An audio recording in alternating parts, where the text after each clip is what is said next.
Yes, mga kabiday. Good morning, good morning. Nandito tayo sa Duyan.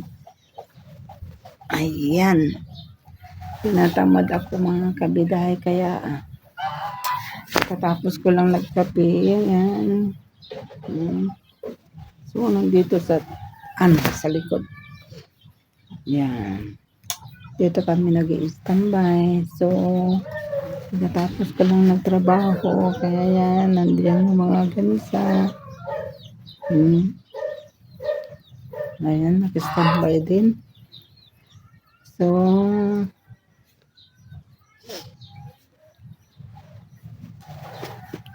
wala nang magawa mga kabiday. So maghintay na lang ng tanghali para magluto na naman tayo. Dito mga kabiday, bahay ng kalabaw noon, yan. Pero ngayon, istambayan na namin. Kaya gumawa, dati nandun tayo nakaduyan. Pero ngayon, nilipat yung pagkain ng mga kalabaw doon at nakabahay na yung kalabaw doon. Kaya hindi na tayo pwedeng pumunta doon kasi may dumi ng kalabaw.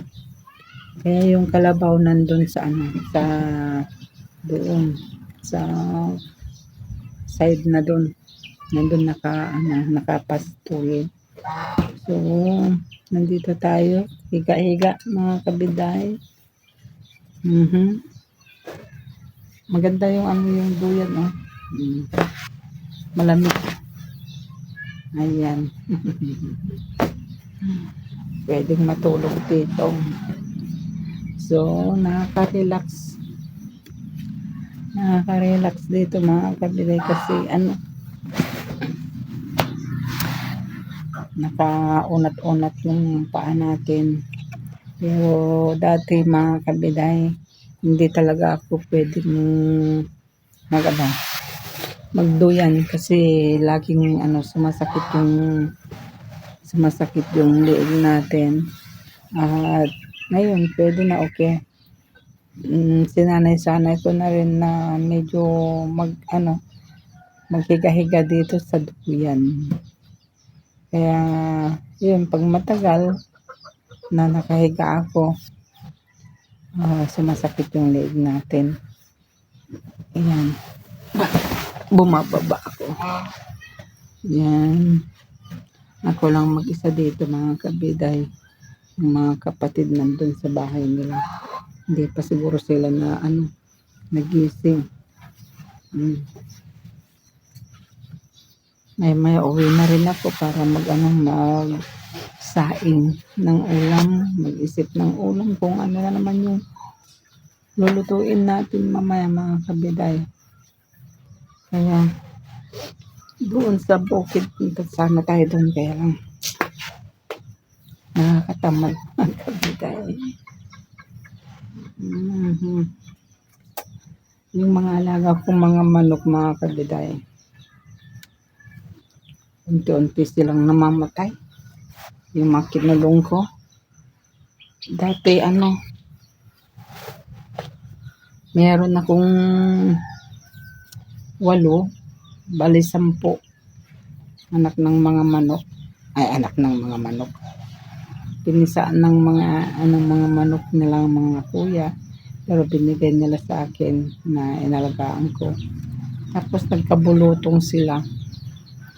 Ayan, isa-isa silang nawawala, namamatay.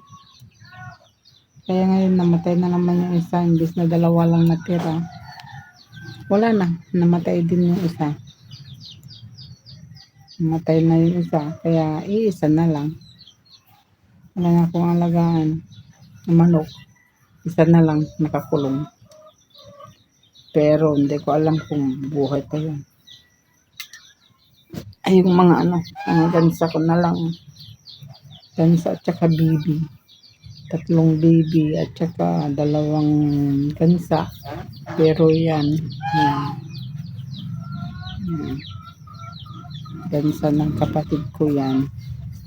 Ngayon sa akin dati magkakasama mo yun. Baka baka mangitlog yun eh. kung saan saan siya manghihitlog, kaya kinulong ko muna. Bakit natin? So, ang daming mga alaga ni Kuya. Ayun, oh. Ito sila. Ay, hindi. Doon pala. Ayun. Yun. Yun. Mga bibi. Para akong nahihilo na ngayon. Parang nasobrahan na yung likot-likot ko. Para akong ay, sus. Para akong nahihilo mga kapatid.